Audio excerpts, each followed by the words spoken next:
Hi, Captain Dan here at East Fish Camp on the south side of Anacapa Island. None of the anchorages on Anacapa are really good for overnight, but this one might work. It's not on a lee shore, you're pretty well protected from the wind and well protected from the swell. We like this spot particularly when Frenchies is full.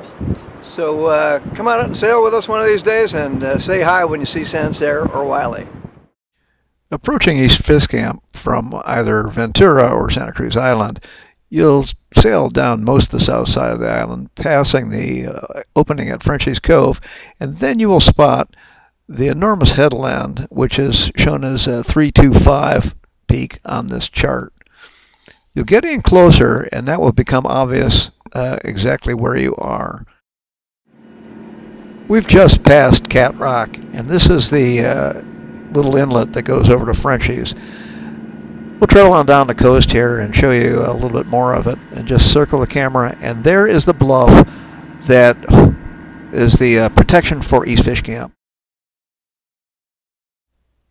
If you're going to East Fish Camp from Oxnard, you're going to circle around the east end of the island, going by Anacapa Light and then by the Arch Rock.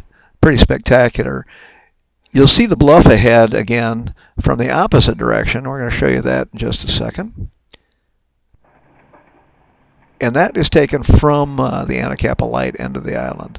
You can anchor almost anywhere along the south side of the island in calm conditions, which we get quite a bit of.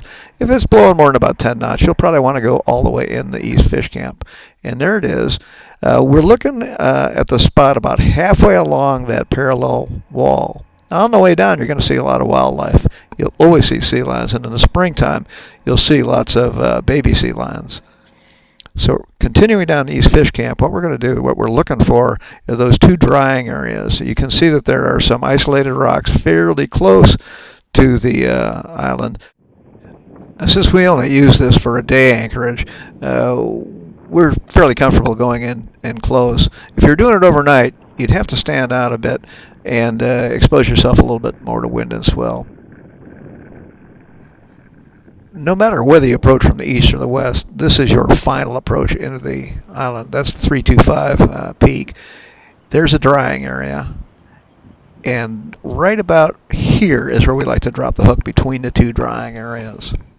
Now, if you're lined up with the center of the two drying areas, these caves will appear at about 2:30 or 3 o'clock off to your right.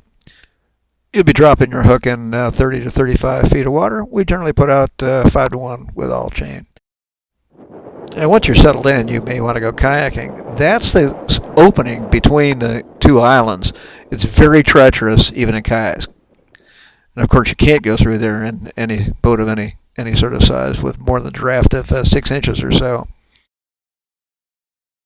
East Fish Camp is one of our very favorite day anchorages. It's rarely crowded, and if you're bringing strangers from out of town, the photography opportunities are fantastic by Arch Rock and the Anacapa Light.